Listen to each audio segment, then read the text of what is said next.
तो ये जो 9 रस है, इसमें पहला जो रस है वो है श्रृंगार रस। श्रृंगार रस यानी कि रोमांस, यानी कि सौंदर्य, यानी कि ब्यूटी। श्रृंगार का जो हमारे जीवन में एक कनेक्शन है वो बहुत इंपॉर्टेंट है। आप देखिए, जब हम पैदा होते हैं तब से ही शुरू हो जाता है। हम किसी बच्चे को देख के आकर्षित होते हैं, ये क्या है? श्रृंगार है, एक आकर्षण है। तो श्रृंगार के प्रति आकर्षण होना एक स्वाभाविक प्रतिक्रिया है ह्यूमन बीइंग की, इंसान की। इस तरह से इसको बहुत आसानी से समझिए, इसको बहुत ज्यादा क्लिष्ट करने की जरूरत नहीं है, टेक्निकल बनाने की जरूरत नहीं है। जब भी हम किसी चीज के प्रति, वस्तु के प्रति या किसी स्वाद के प्रति प्यार, अट्रैक्शन, अफेक्शन, लव एक्सप्रेस कर रहे हैं, इसका मतलब हम जो प्रेजेंट कर रहे हैं वो है श्रृंगार रस। अब श्रृंगार रस से जुड़े हुए कुछ एग्जाम्पल देख लेते हैं जो कि आपने फिल्मों में देखे होंगे या वेब सीरीज में देखे होंगे, एड फिल्म्स में देखे होंगे। सुनो, बर्फ वाली चीजों से दूर रहना। अभी अभी सर्दी ठीक हुई है।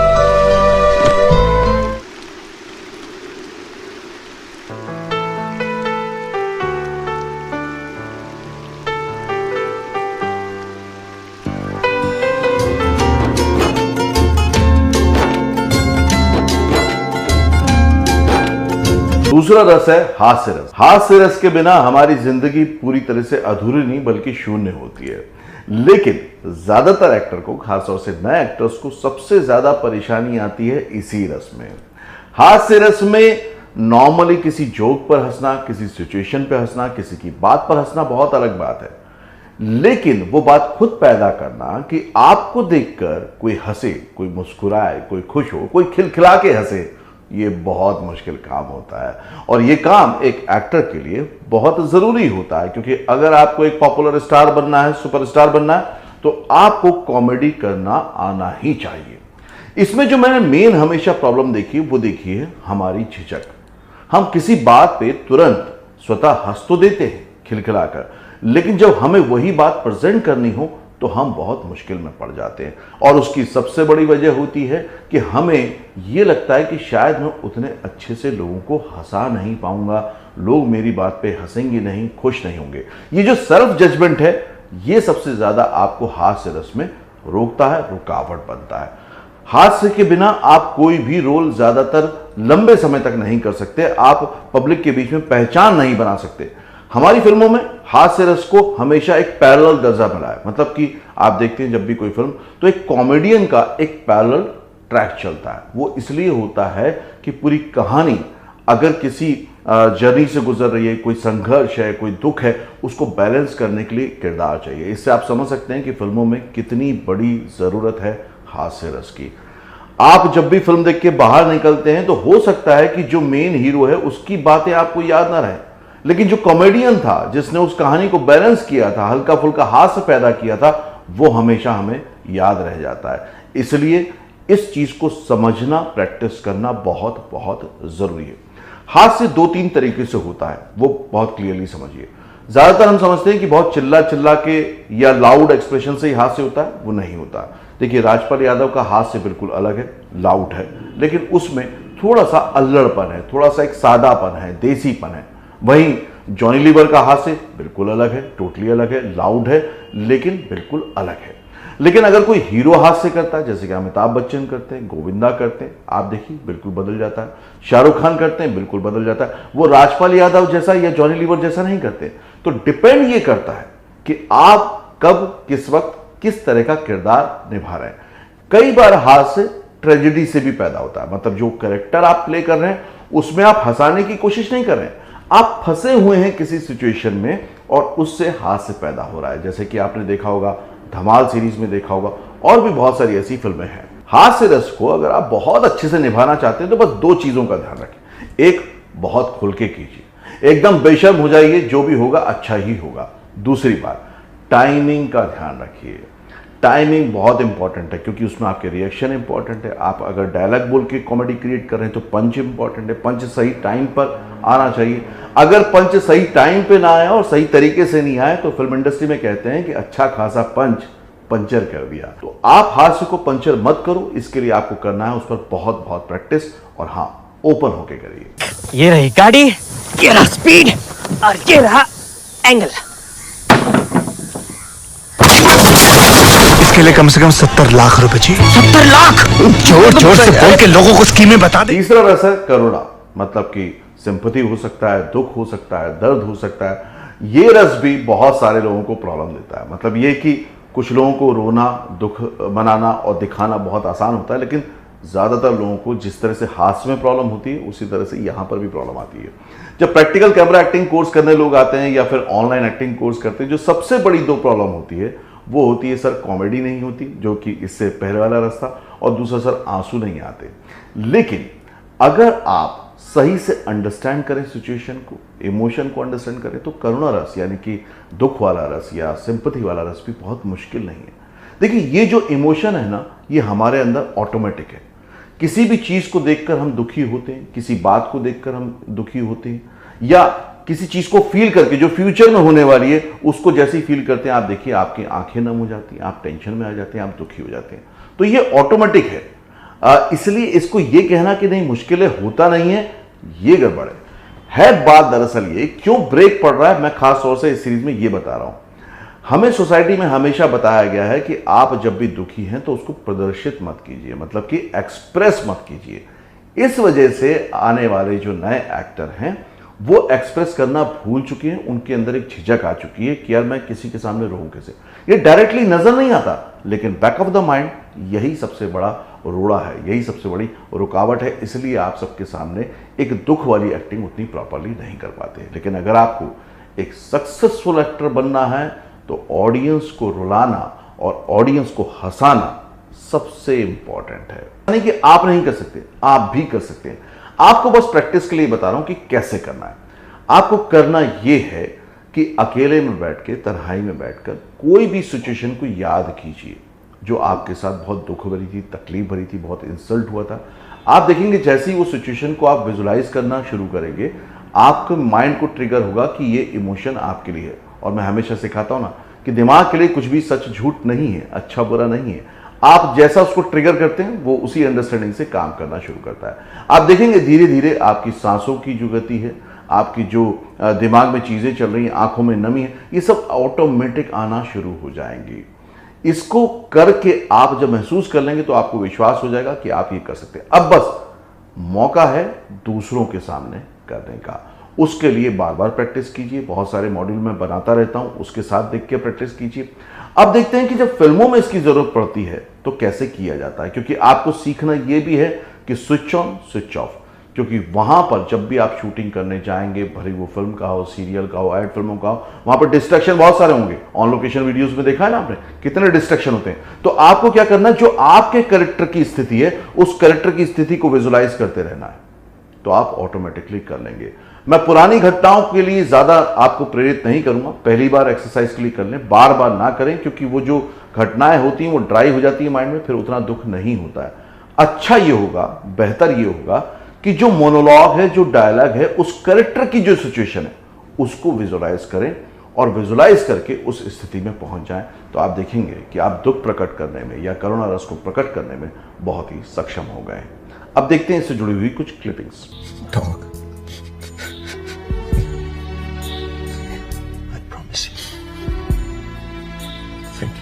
बढ़िया खाना बना है। आपको तो झूठ बोलना भी नहीं आता।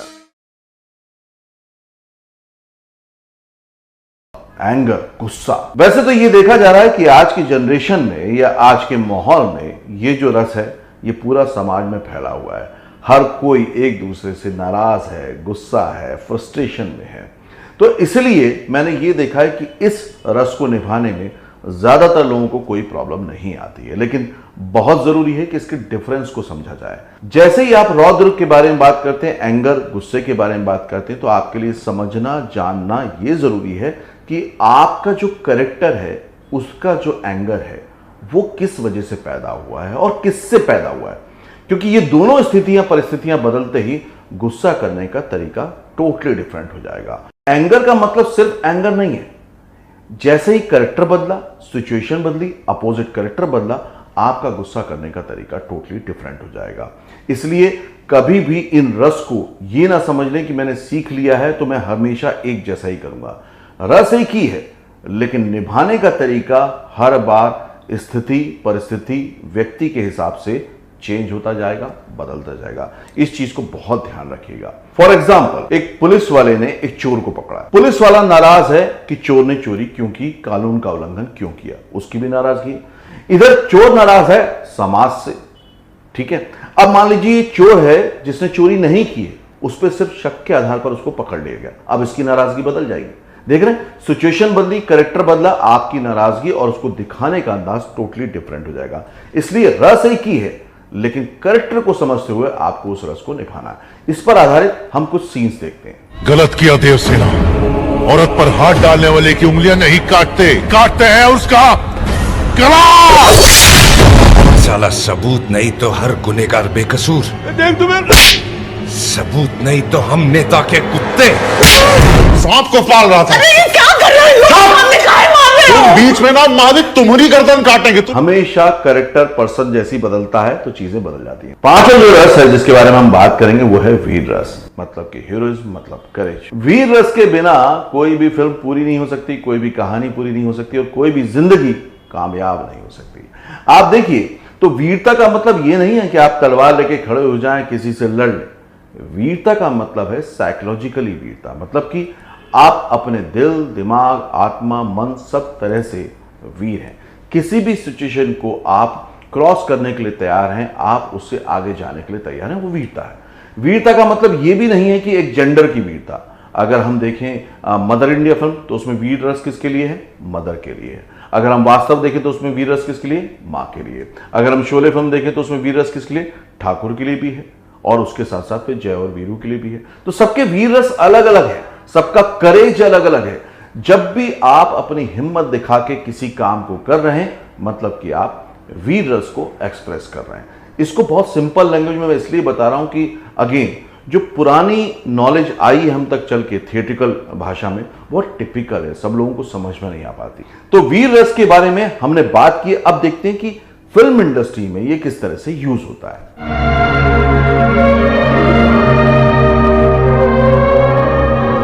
इनकलाब जिंदाबाद।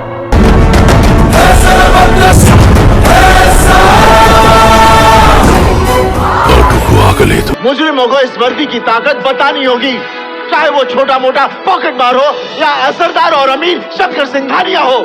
ये सर न डर से झुकता है, न अभिमान से उठता है, बस आंखों में आंखें डाल स्वाभिमान से अड़ा रहता है। तो क्लिपिंग देख के आप समझ गए। अब वीर रस में एक बात का और ध्यान रखिए, ये जरूरी नहीं है कि जब भी आप वीर रस परफॉर्म कर रहे हो तो आप चीख रहे हो, चिल्ला रहे हो, बिल्कुल नहीं। अगर आप बहुत सहजता के साथ अडिग होकर भी कोई बात कह रहे हैं, वो भी वीर रस है।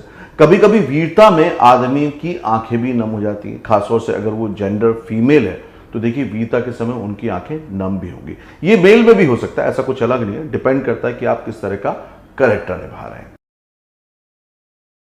अगला रस है भय, डर। डर भी जो है वो हम आम इंसानों में एक आम एक्सप्रेशन है, एक आम इमोशन है। हम सबको ही डर लगता है। डर बहुत तरह का होता है। डर होता है टूट जाने का, डर होता है किसी रिश्ते को गंवाने का, डर होता है बीमारी का, डर होता है गरीबी का, डर होता है नाकामयाबी का, असफलता का। डर बहुत तरह के होते हैं और हर डर को जब भी आप एक्सप्रेस कर रहे हैं तो आप इमोशन प्ले कर रहे हैं भय का।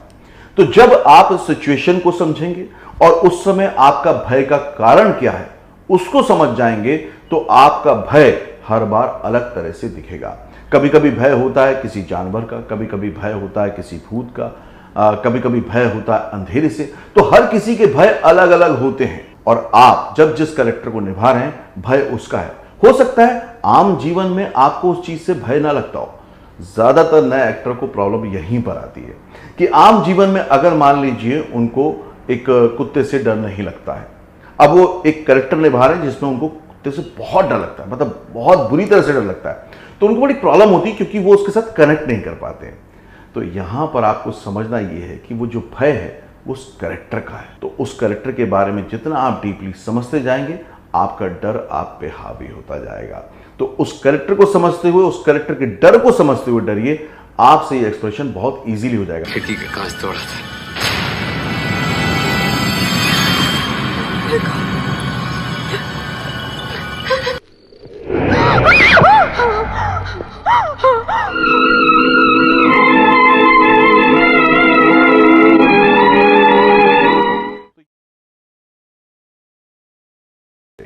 विभत्स यानी डिस्गस्टिंग, मतलब कोई चीज जो आपको बिल्कुल पसंद नहीं है। अब ये भी बहुत नॉर्मल सा रस है, बहुत नॉर्मल सा रंग है हमारी आम दिनचर्या का। हम सभी को कोई ना कोई व्यक्ति, कोई ना कोई सिचुएशन, कोई स्वाद, मतलब खाने की चीज बहुत डिस्गस्टिंग लगती है, मतलब जो बिल्कुल बिल्कुल भी पसंद नहीं है, आप उसको बर्दाश्त ही नहीं कर सकते, उस रस को कहते हैं विभत्स। ये अलग अलग कारणों से, अलग अलग सिचुएशन में अलग अलग तरह से एक्सप्रेस किया जाता है। इस पर बेस्ड कुछ फिल्म्स की क्लिपिंग देखते हैं। Don't talk. You're enjoying it. बस बस बस बस। Thank you. संभाल के मैडम, आइए संभाल के। आइए।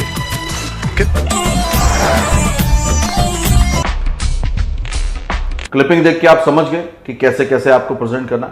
इसको प्रैक्टिस करने का बहुत आसान तरीका, जिस तरह की क्लिपिंग में आपको दिखा रहा हूं, बस वैसे चेहरे बनाना शुरू कीजिए, वैसे आप डायलॉग बोलना शुरू कीजिए। धीरे धीरे देखेंगे कि इस एक्सप्रेशन को, इमोशन को समझने की जो आपकी समझ है वो बढ़ गई।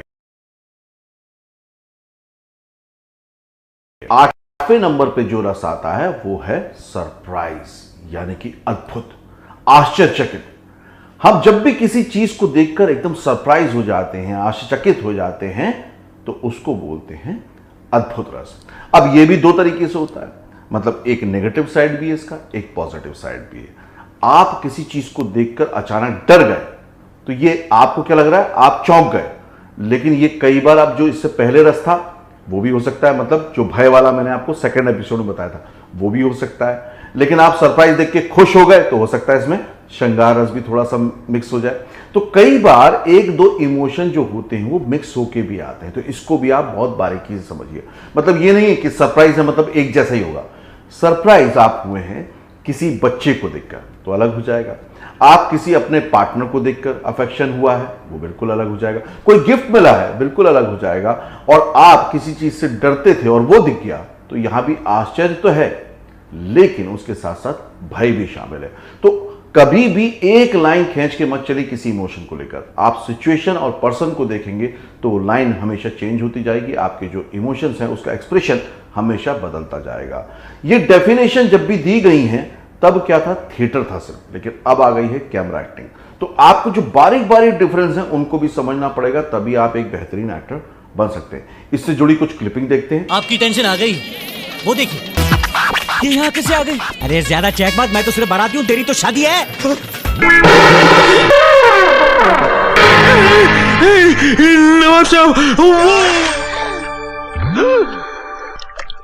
क्लिपिंग देख के आपको समझ में आ गया होगा कि हर बार ये चीज एक जैसी होते हुए भी अलग अलग दिखाई जाएगी। नवा और लास्ट रस है वो है शांति, यानी कि पीस। हालांकि जैसे ये डिफाइन किया गया था हमेशा से, उसके हिसाब से ये नवा रस है और आखिरी रस है, लेकिन मेरा मानना है इससे मिलते जुलते और जुड़े हुए और भी रस होते हैं। तो यह है शांत रस यानी कि पीस। ये रस ना सबसे ज्यादा निभाना मुश्किल होता है। क्यों होता है? क्योंकि आम जीवन में हम भागा दौड़ी में लगे रहते हैं, कभी डरते हैं, कभी डराते हैं, कभी प्यार करते हैं, कभी धोखा खाते हैं, ये सब चलता रहता है। लेकिन शांत होने का समय हमारे पास कभी नहीं आता। तो शांत भाव को प्रेजेंट करना बहुत मुश्किल हो जाता है। हर कोई जल्दी में लगा रहता है, जबकि शांत में आपको रिलैक्स रहना है। इससे जुड़ी क्लिपिंग देख के आप समझ जाएंगे। लेकिन मां, अगर हम यूं अलग हो जाएं, इस घर के 3 हिस्से हो जाएं, तो क्या हम सब खुश रह पाएंगे? इस साल में शादी का ये तेरा 8वां फैसला है। मैंने ये जानने में इतनी देर क्यों कर दी पूनम? ये भी नहीं देखा कि तुम मेरे लिए वो हार पहन कर आई हो। जब से मैं इंडिया लौटा हूं, कितने फोन ट्राई किए, लेकिन नो रिप्लाई। रहा नहीं गया तो मैं आपके घर चला गया। अंजना जी, नाउ यू एम्बैरसिंग मी। बल्कि आपने मुझे बचाया था, मैं तो बेहोश हो गया था, आप मुझे उठा के लाई थी। और इसमें मेरी कोई गलती नहीं है। आपको देखकर तो कोई भी बेहोश हो जाए। ये थे सभी शांत रस के उदाहरण। शांत रस को जब भी आप प्रेजेंट करें, एक बात का ध्यान रखें, आपके अंदाज में, आपके बोलने में, आपकी बॉडी लैंग्वेज में एक स्थिरता होना बहुत जरूरी है। इसके लिए प्रैक्टिस करना बहुत जरूरी है। ज्यादातर नए एक्टर सोचते हैं कि इस रस को निभाना सबसे आसान काम है, जबकि मैंने देखा है कि इस रस को निभाना सबसे ज्यादा मुश्किल काम है, क्योंकि आम जीवन में इसकी हमारी कोई प्रैक्टिस नहीं होती है। तो